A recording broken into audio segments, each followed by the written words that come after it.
Damos la palabra al profesor Dimas Martín Socas de la Universidad de La Laguna. Con su comunicación, pues no tan, la verdad es que es un título de lo más subjetivo, pues no eran tan jóvenes, las primeras poblaciones campesinas. Buenos días. No quiero comenzar sin agradecer a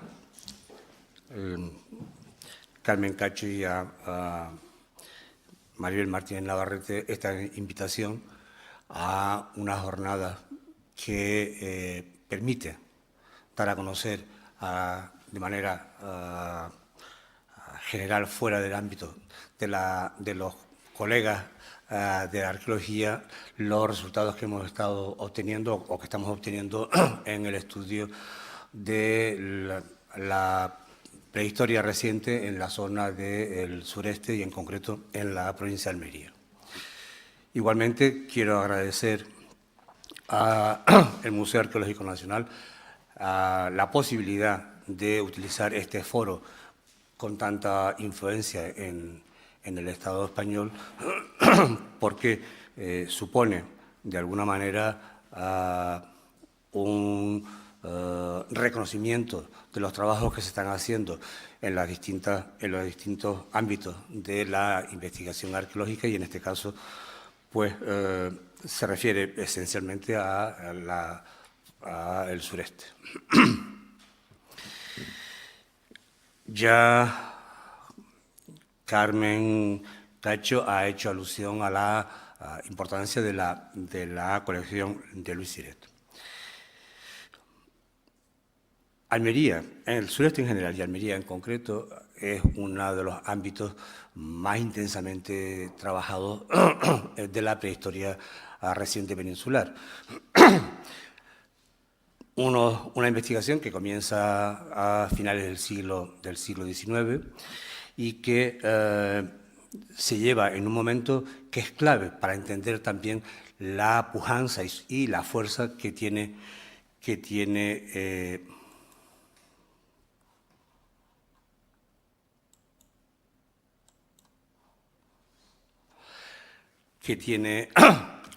esta investigación, y es que se produce en un momento muy especial de la Europa del siglo XIX, en un momento en el que Europa se encuentra en una fase muy industrializada, donde paralelamente se está activando un claro movimiento nacionalista que va a tener como consecuencia un interés especial en indagar sobre los orígenes más remotos del pasado de Europa. Esto es lo que va a explicar el por qué la investigación arqueológica en los años finales del siglo XX va a tener esa fuerza, y en el caso de Luis Siret va a suponer, en primer lugar, una intensa labor arqueológica, que se viene acompañada por una información fundamental sobre la localización, adscripción y marco cronológico inicial de la mayor parte de los yacimientos arqueológicos del sureste peninsular. Es verdad que Siret no solo se limitó a trabajar en el sureste, porque llegó prácticamente hasta Alicante, pero es en la provincia de Almería donde se puede considerar que su trabajo tiene una mayor intensidad y una mayor fuerza. Los trabajos de Luis Siret no se pueden entender si no es con la ayuda de su capataz Pedro Flores, el cual va a ser, de hecho, quien va a trabajar, y Siret, en muchos casos, lo que va a hacer son pequeñas anotaciones a las propuestas de Pedro Flores. De hecho, los cuadernos de Pedro Flores suponen un aporte documental fundamental. Es cierto que también la obra de Luis Siret, pero se puede decir que en estos momentos es imposible analizar los fondos de la colección Siret sin tener en cuenta las propuestas y la documentación presentada por Pedro Flores. En este caso tienen ustedes en la imagen, en la parte superior izquierda a Luis Siret, en la parte superior derecha una imagen de las muy pocas que hay de Pedro Flores. Esto corresponde a una vista de la Cañada de Flores. Y los trabajos de Luis Siret no solo se manifiestan o se plasman en la intensidad de su actividad, sino también en sus publicaciones. Publicaciones que parten o que tienen como dos pilares fundamentales.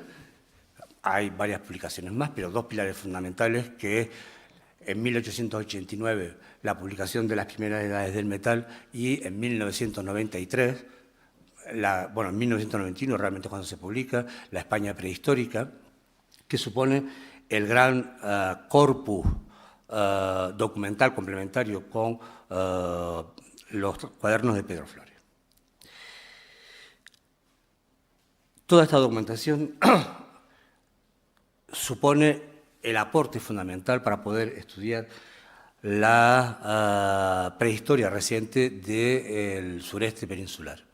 Pero no solo por los documentos, sino también por las aportaciones que hace Siret y por las propuestas que hace Siret acerca de la organización de toda esa documentación.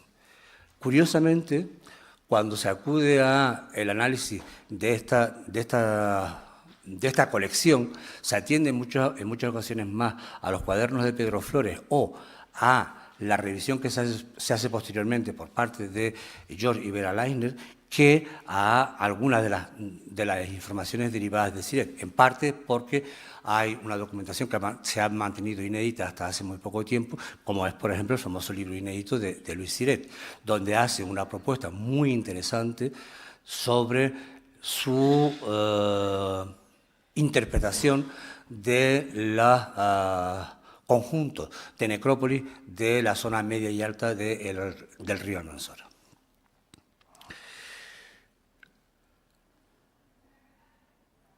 Los trabajos de Luis Siret van a tener un complemento, van a ser continuados en cierta manera por George Ibera Leisner, quienes se van a centrar fundamentalmente en dos aspectos muy concretos. Por un lado, sobre el megalitismo y, en segundo lugar, su explicación de lo que suponía el mundo funerario del momento. George Ibera Leisner van a ser en este sentido también un complemento importante a la información de Luis Siret. ¿Por qué? Porque Luis Siret, sus análisis se van a organizar en función de la documentación de los poblados, mientras que los Leisner lo van a hacer esencialmente sobre la documentación de los enterramientos. En medio hay un investigador que no podemos olvidar, que es Pedro Boix Gimpera, quien a partir de 1920 va a plantear la primera gran sistematización de la prehistoria, es verdad que de la península ibérica, pero que en este caso en concreto a nosotros lo que nos afecta del sureste, donde va a proponer de entrada ya la denominación de algo que se intuía en los trabajos de Luis Siret, que era la cultura almería.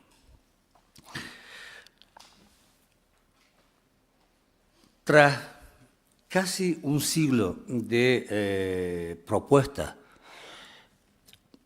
orientadas a determinar fundamentalmente si las formaciones sociales de la zona fue fruto de movimientos colonizadores por parte de pueblos mediterráneos, especialmente de la zona del Mediterráneo oriental, o por el contrario, era una población procedente de otras áreas peninsulares,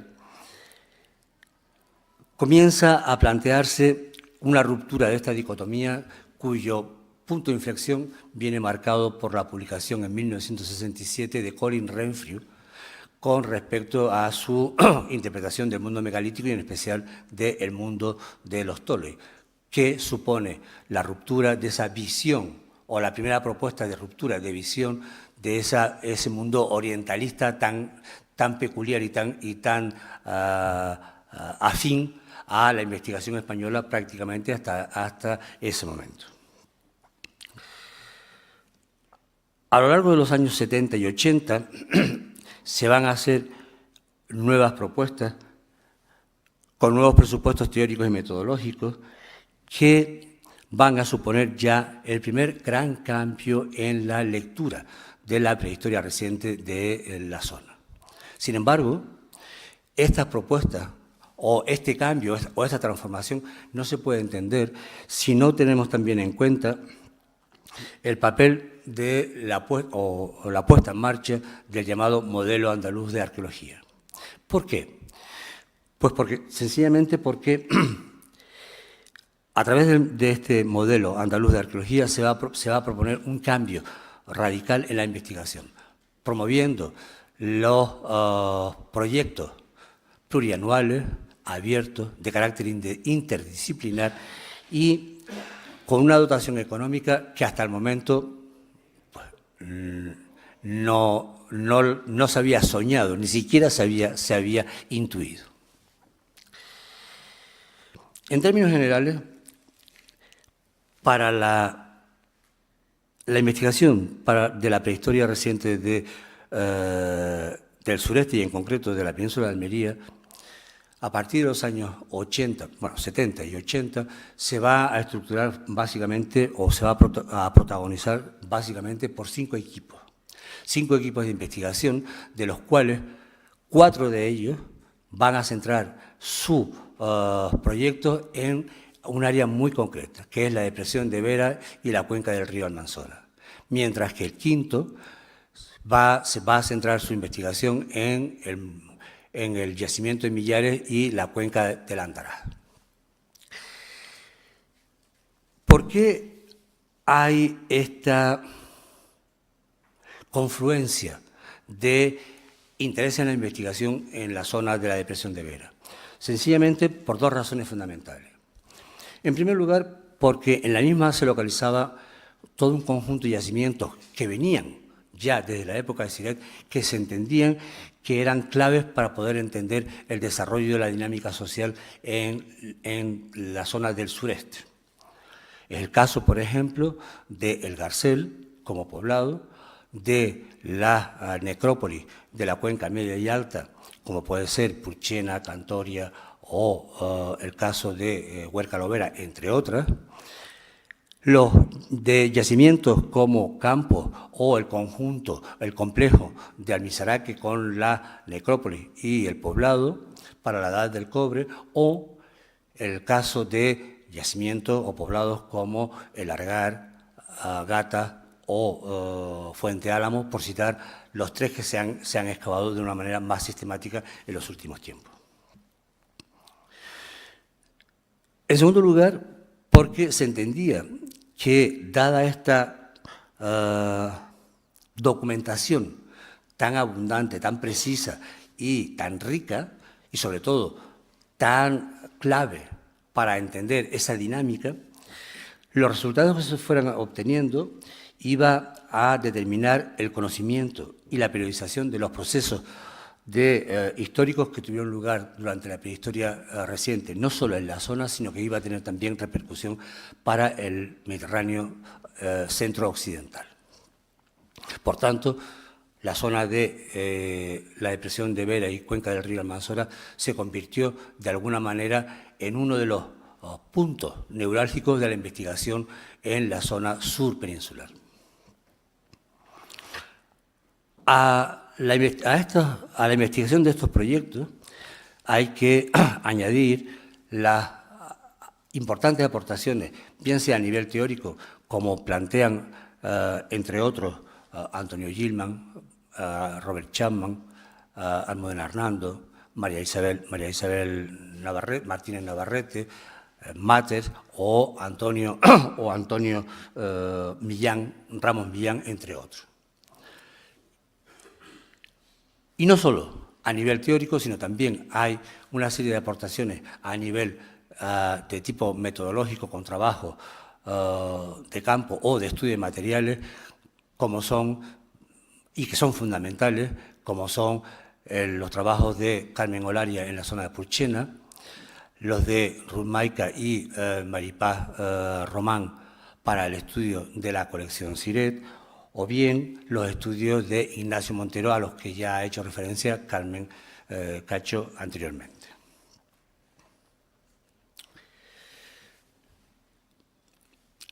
Consecuencia de toda esta amalgama de investigación, se va a plantear una nueva situación marcada por la defensa de diferentes modelos explicativos en cuanto al momento en el que se produce la ocupación e interpretación de las estrategias desarrolladas por estas sociedades en las primeras etapas. ¿Por qué?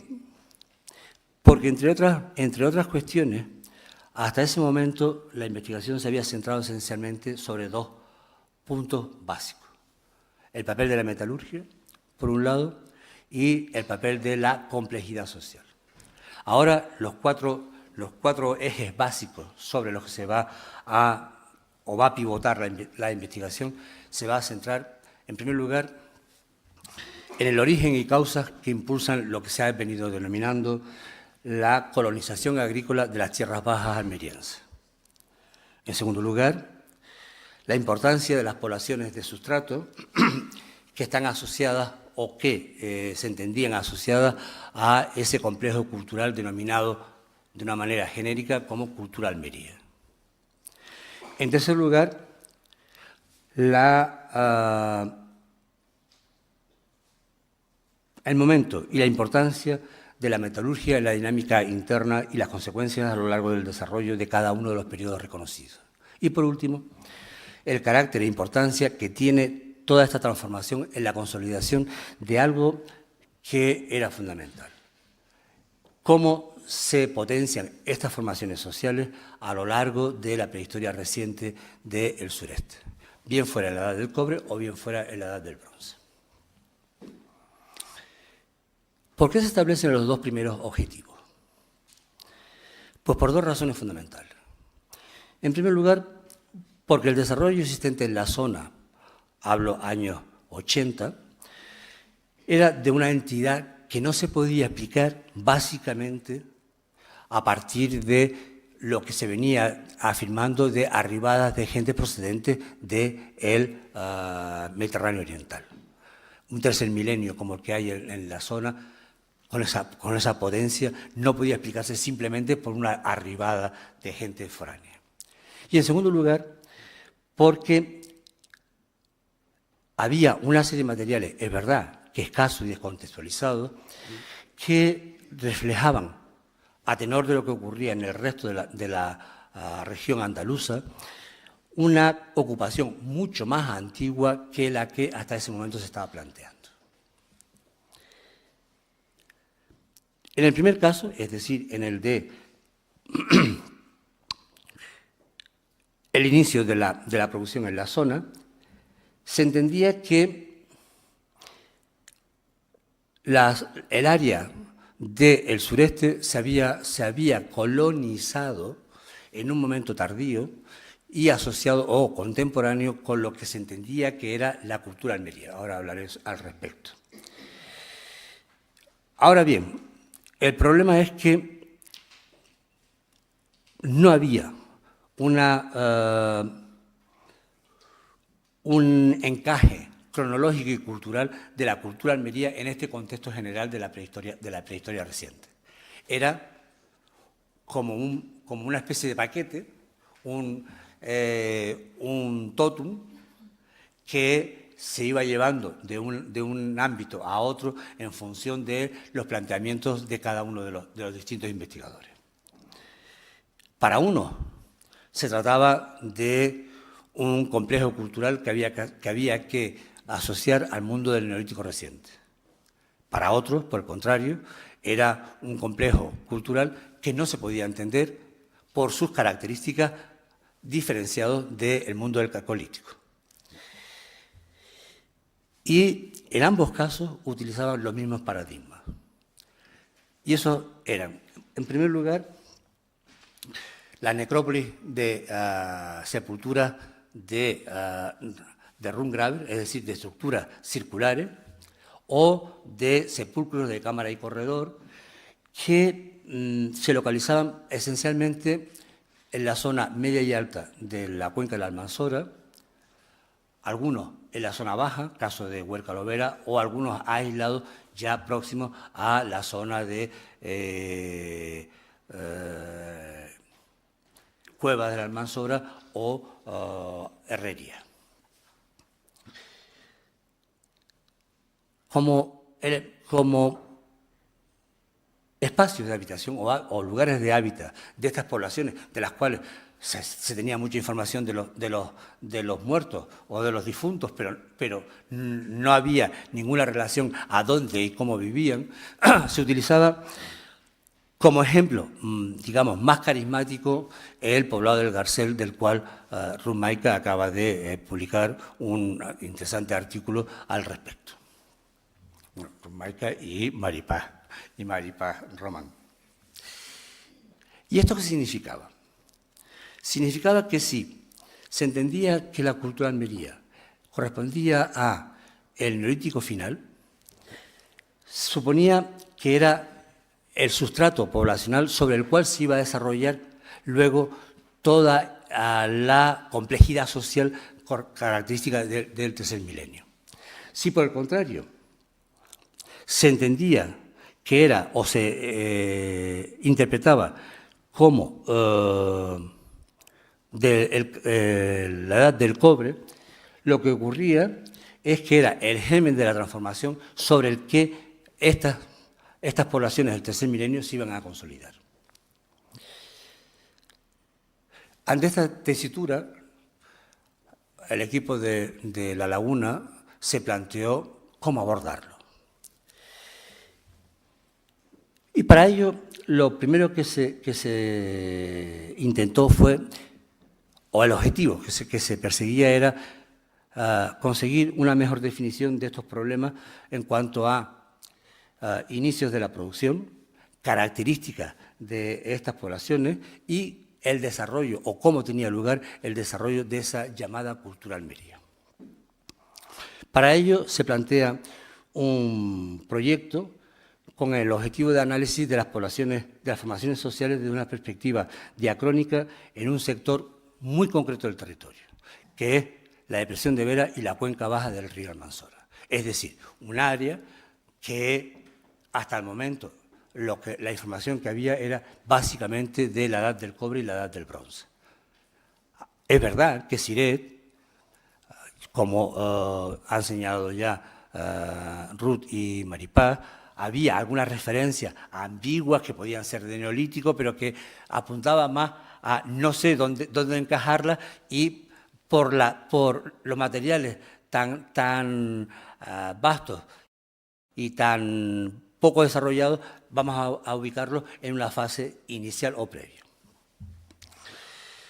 Para ello, el proyecto se estructura básicamente sobre 3 pilares fundamentales. En primer lugar, mediante el diseño y articulación de diferentes campañas de prospección y excavación arqueológica en diferentes yacimientos. En segundo lugar, mediante la datación radiocarbonométrica de toda una serie de yacimientos para intentar marcar el cuadro o marcar un contexto cronológico en el que todos esos yacimientos pudieran ubicarse. Y en tercer lugar, el estudio de los materiales correspondientes a la colección Siret. De los dos últimos, ahora estamos iniciando, se puede decir, aunque ya va avanzado, pero en realidad estamos iniciando el estudio de la colección Siret, comenzando básicamente por 2 puntos muy concretos. Por un lado, la colección de la necrópolis de Purchena y, por otro lado, el estudio del yacimiento de El Garcel.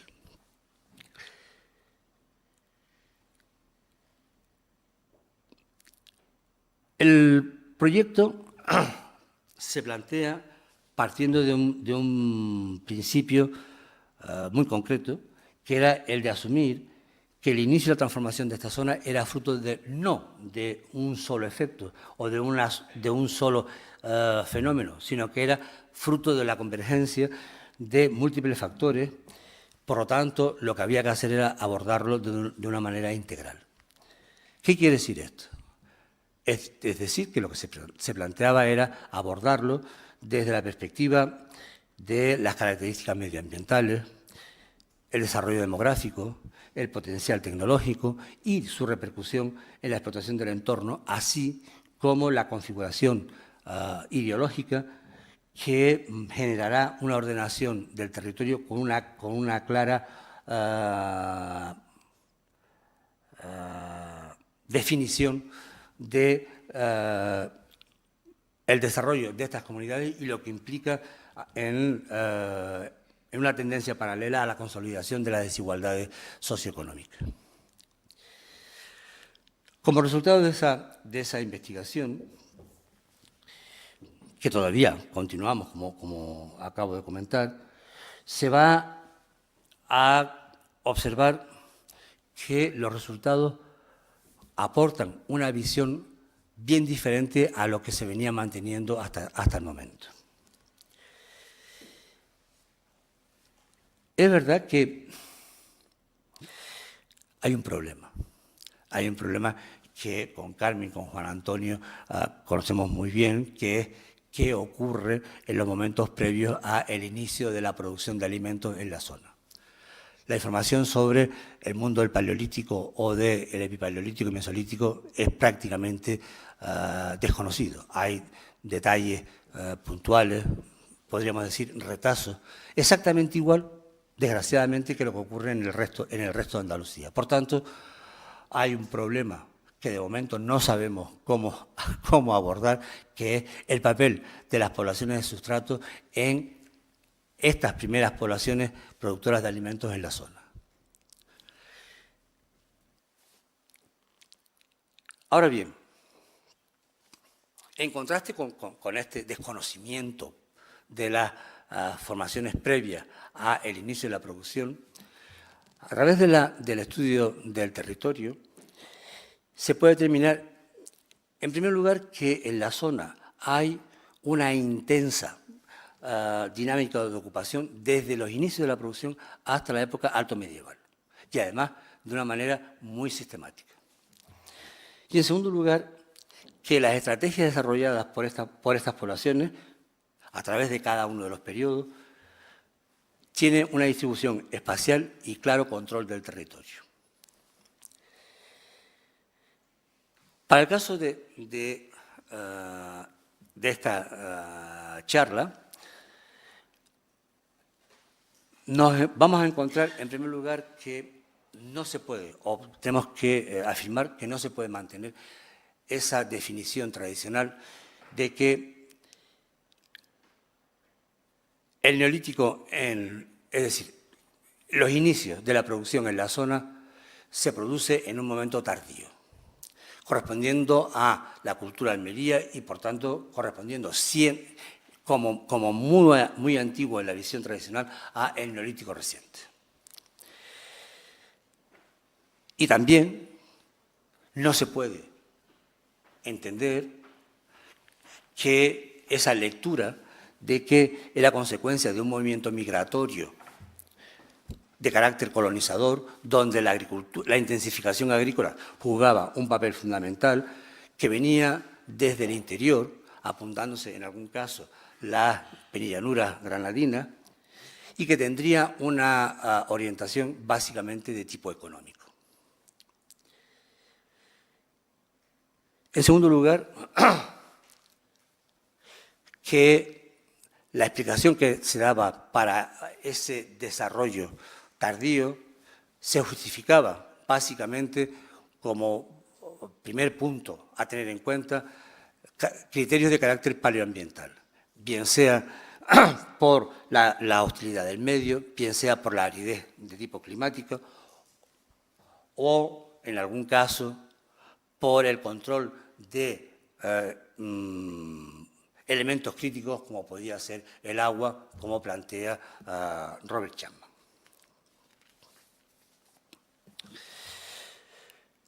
Así las cosas, los resultados de lo que hemos elaborado de las dataciones radiocarbonométricas, el estudio de los escasos restos vegetales y animales o de los indicativos materiales de las diferentes producciones artesanales, ha permitido abrir una nueva propuesta que demuestra la correspondencia de la ocupación de estas tierras bajas almerienses con la fase más antigua del Neolítico regional, del Neolítico en Andalucía.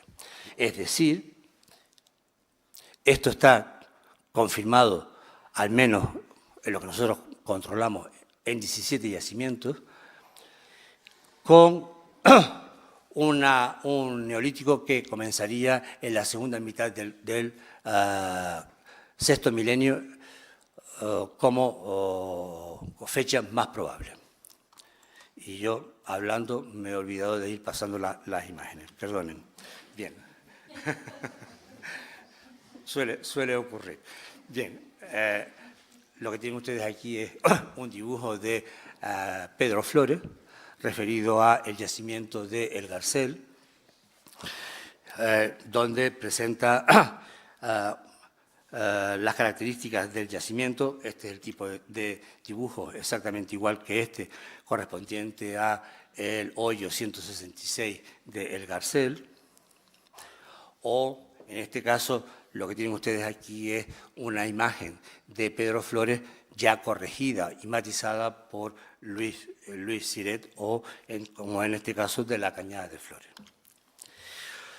O en este caso donde tienen ustedes la imagen de cómo lo presenta Pedro Flores y cómo lo reinterpreta George Ibera Leisner.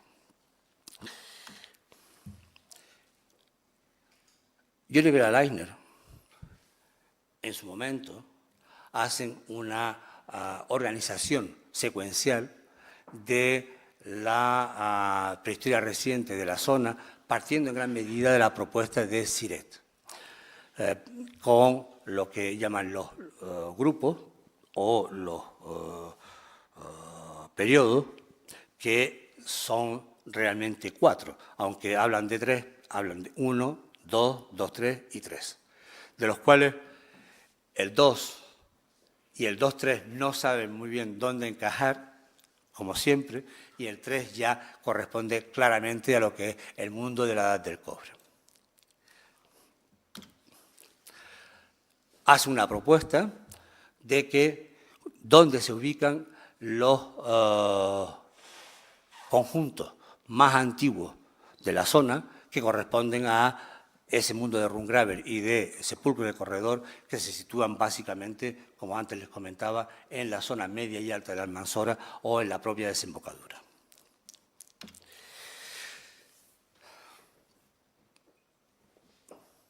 En esa discusión de los orígenes de la producción había un problema que se planteaba y que ya venía de viejo, que era una lectura de que el mundo del Neolítico antiguo era un mundo vinculado con las cuevas, era un mundo troglodita. Sin embargo, a tenor de lo que se estaba viendo en Almería, sería un mundo de...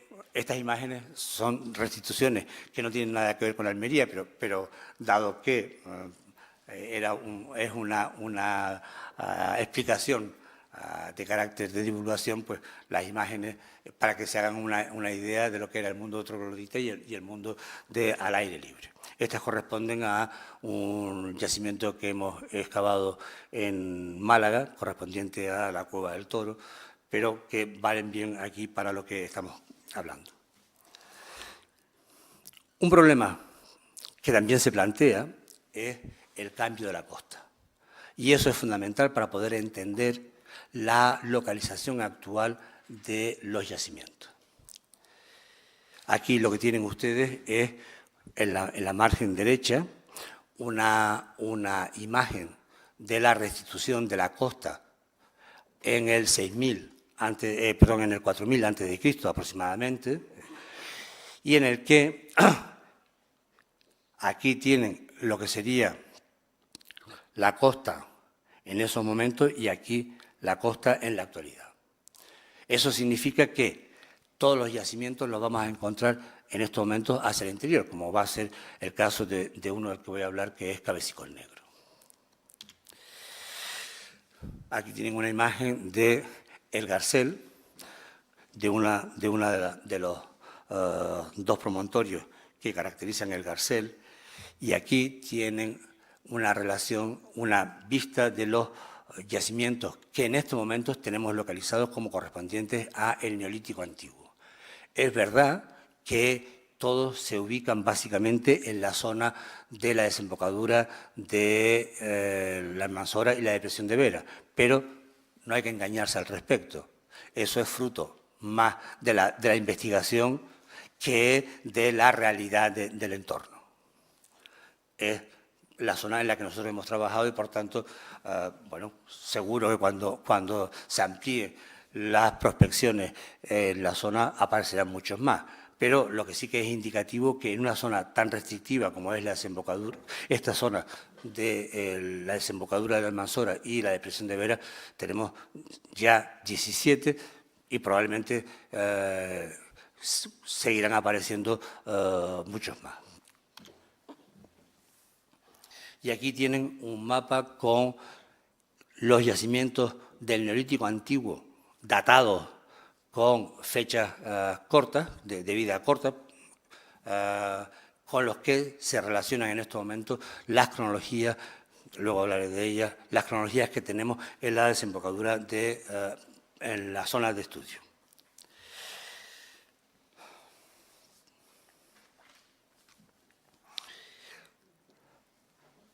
Hemos hablado de que esos 17 yacimientos nos dan unas cronologías que se mueven entre un 5.000...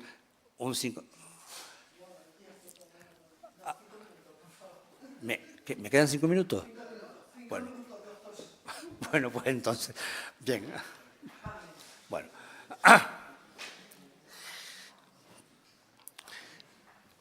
5.200, 4.900, que lo que indica es básicamente que son casi 1.500 años más antiguos que lo que se ha venido diciendo hasta ahora. De ahí el título de esta conferencia, que no eran tan jóvenes.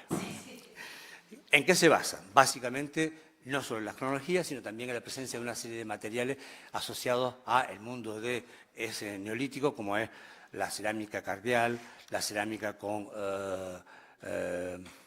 boquique, los elementos de adorno o incluso hasta la propia dinámica laboral.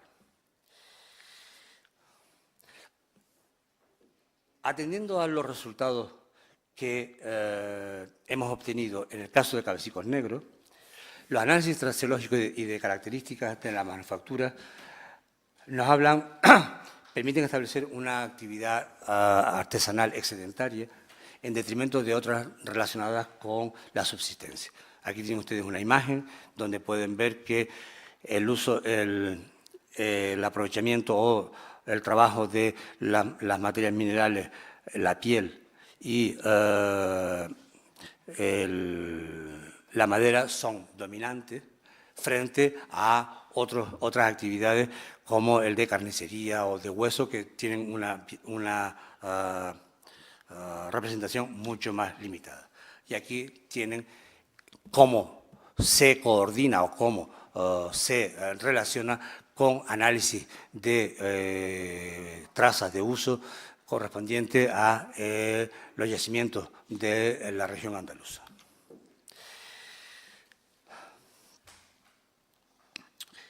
Lo llamativo de este yacimiento, Cabecicos Negros, es la presencia de un notable conjunto de elementos de adorno personal, sobre todo brazaletes y cuentas, realizadas en concha y en piedra.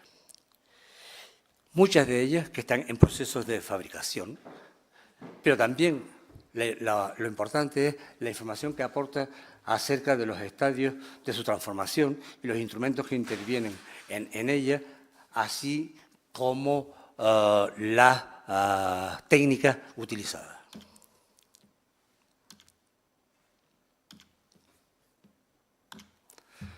Aquí tienen un ejemplo, en el caso de Cabecicos, la distribución por áreas y las actividades que se desarrollan en función de eso.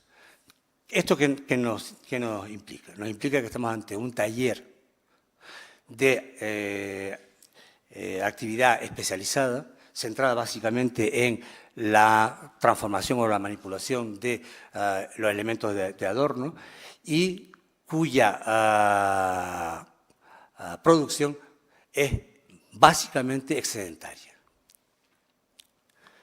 que supera básicamente la demanda interna, como comprueba la presencia de algunos de estos elementos en el área levantina.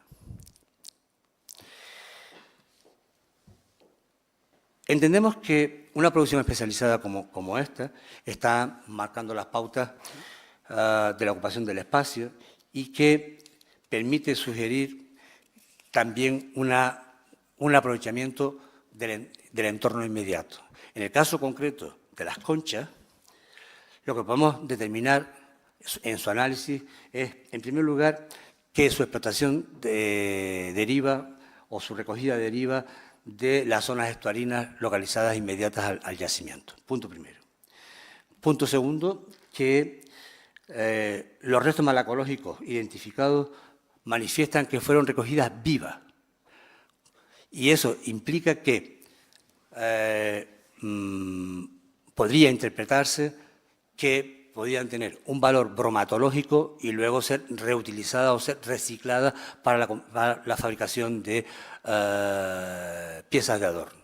Sin embargo, la cantidad es tan pequeña que su aporte, de momento, dada la intensidad de la excavación del yacimiento, lo que se propone es que,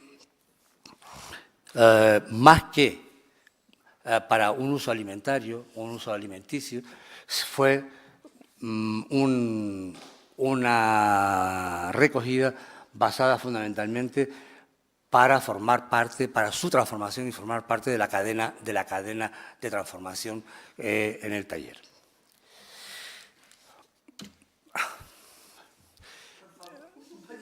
Bien, bueno, pues entonces, simplifico, simplifico, bien. En estos momentos, en la cuenca, para el neolítico antiguo, en la cuenca de Almería, en la cuenca de la depresión de Vera y la cuenca del río Almanzora, encontramos dos patrones de asentamiento vinculados a unidades orográficas muy concretas. Por un lado, caso de Cabecico, el de su ubicación en lomas pequeñas, bajas, inmediatas a las cuencas fluviales, normalmente en la ribera izquierda de los ríos, y que parece estar orientada fundamentalmente al aprovisionamiento de materias primas para su transformación. No solo esa transformación se ha visto en el caso de Cabecico, sino que también en muchos de los yacimientos del Neolítico, caso de lo que, por ejemplo, han publicado Ruth, Maika y Maripaz, algunos de los yacimientos asociados al Neolítico presentan también materiales de adorno en proceso de fabricación.